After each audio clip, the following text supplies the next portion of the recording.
करते हैं start law of conservation of मास। सबसे पहला हमारा लॉ है लॉ ऑफ कंजर्वेशन ऑफ मास। क्या रिकॉल करवा दूं बेटा, कौन सा टॉपिक? हमने सिग्निफिकेंट फिगर्स के बारे में पढ़ा है, राउंड ऑफ के बारे में पढ़ा है, और पहले लेक्चर के अंदर हमने मास, वॉल्यूम, डेंसिटी, इन सब के बारे में पढ़ा है। ठीक है,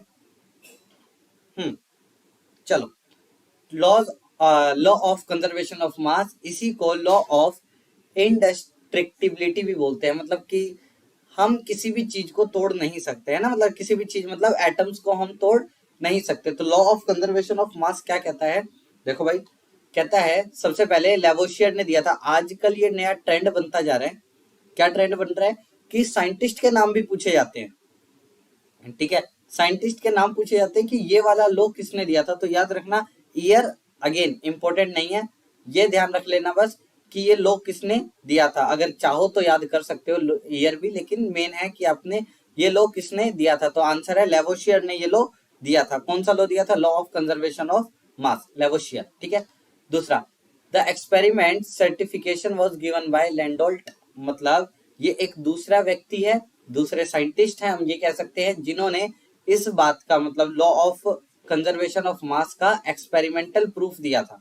किन्होंने दिया था? लैंडोल्ट ने दिया था। अगेन बेटा, जहां पर, अब देखो ना, अगर आप 9th क्लास के बच्चों से पूछोगे, 9th क्लास के बच्चे से भी पूछोगे कि ना बता दे law of conservation of mass, वो भी कहेगा रिएक्टेंट का मास और प्रोडक्ट का मास बराबर होते हैं। तो एग्जाम में इस तरीके से क्वेश्चन नहीं पूछ रहे।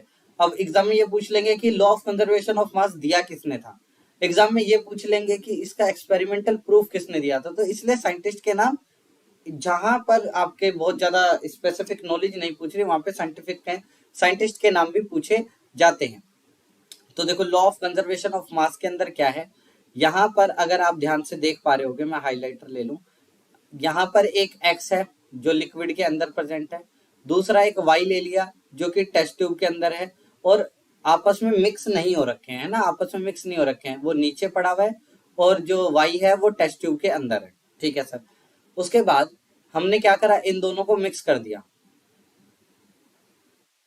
हमने इन दोनों को मिक्स कर दिया, और मिक्स करने के बाद जब ये दोनों आपस में मिक्स हो गए तो इनका वेट देखा। इनिशियल वेट देखो कितना है बेटा, 100 ग्राम।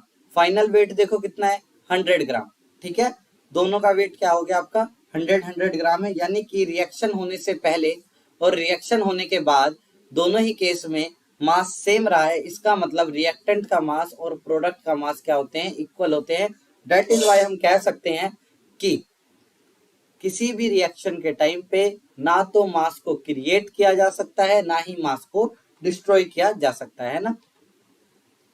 इन अ फिजिकल और केमिकल चेंज, किसी फिजिकल या केमिकल चेंज के अंदर ना तो मास को क्रिएट किया जा सकता है, ना ही मास को डिस्ट्रॉय किया जा सकता है। ये था भाई हमारा पहला लॉ। बताओ भाई, पहले लॉ में अगर किसी को दिक्कत है तो बताओ,